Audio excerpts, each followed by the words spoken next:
Hello mga tol, this is Niall TV. So for today's video, may share ako sa inyong isang portable inflator. So mapapansin nyo dito mga boss, yung ating front tire is medyo malambot. Ayan, sinadya ko talagang palambutin yan para ma-demo ko sa inyo kung ano yung gamit kong inflator sa aking Aerox. Okay. Ito yung kanyang itsura no mga boss, para lang siyang power bank. Ito yung kanyang mode mga boss. Kapag pinindot mo tong bilog na to, ito. Meron siyang yan, pang bike, pang motor. Okay, meron din siyang pang sasakyan, tsaka pang bola, no? Tapos meron din siyang flashlight. Pindutin mo ng once to. So, yun, yung LED niya dun sa taas is flashlight. Pangalawang pindot yan, magbi-blink-blink siya. Yun. Tapos naman kapag i-charge mo na siya mga boss, ayan mga boss, no, USB Type-C. Wala siyang kasamang charger dun sa kanyang inclusion or sa box pag dumating sa inyo. Pero lahat naman tayo is naka USB Type-C na. Tapos itong LED na to, kapag nagbi-blink to habang china-charge nyo, ibig sabihin di pa siya full charge. Pero kapag full charge na, mag-stop yung pag-blink nitong LED na to. Tapos mga boss, yun yung ating required PSI sa ating motor. Sa front is 29. Tapos sa likod is 33. Ganun din kapag may angkas, no? Same lang siya. So yun yung isa-set natin sa ating Xiaomi inflator na PSI.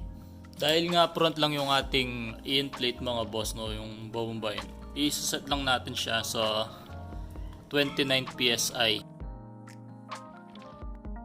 Siyempre gagawin nyo, bukusan nyo tong kanyang takip ng pito. Tapos itong ating inflator, meron siyang thread. Ayan. So yun yung ipapasok nyo dito.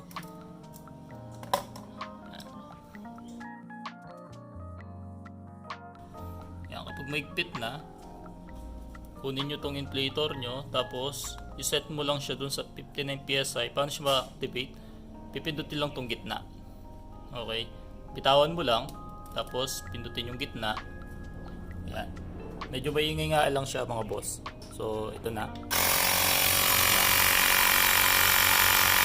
So ayan, nagsimula siya sa 4 PSI. Medyo mabilis lang siya mga boss. Agad naman siyang mag-inflate. I-fast forward na lang natin.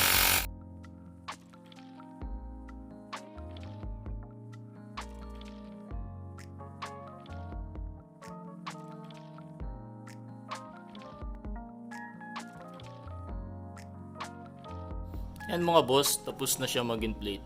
So ang kinaganda niya mga boss, meron siyang auto stop, no? Kapag naabot niya na or na-attain niya na yung 29 PSI na sinet nyo or yung PSI na sinet nyo, pwede nyo na siyang alisin yan.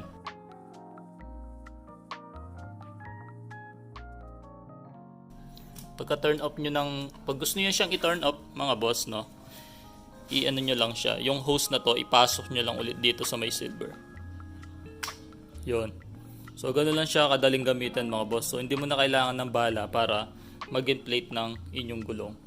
Tapos sa likod din, ganun din kung gusto nyong malaman kung ilan yung PSI ng gulong nyo, kung gusto nyong dagdagan or bawasan, gamitan nyo nito, itong Xiaomi inflator na to. Okay. So napaka-useful niya, lalo na kapag nagbibiyahe kayo or alimbawa, meron ka namang dalang pampasak, okay, nabutasan ka ng gulong, ipasak mo yung gulong mo, tapos gamitan mo ng ganito para meron kang pambomba ng inyong gulong. So hindi mo alam kung kailan ka magkaka-aberya sa daan, so mas maganda lagi mo siyang dala. Napaka-useful niya. So nagustuhan ko siya kasi para power bank lang, magaan pa siya, hindi siya ganun kabigat. Tapos may sarili pa siyang pouch. So magagamit nyo kahit yun nga sa mga bola, no, sa sasakyan, sa bike, or sa mga pool na inflatable, no.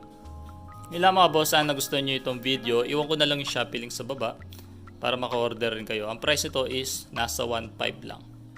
Okay. Tapos USB Type-C na ang kanyang charging port. Ayan mga boss. Yun, see you on my next video mga boss. This is Niall TV. Bye!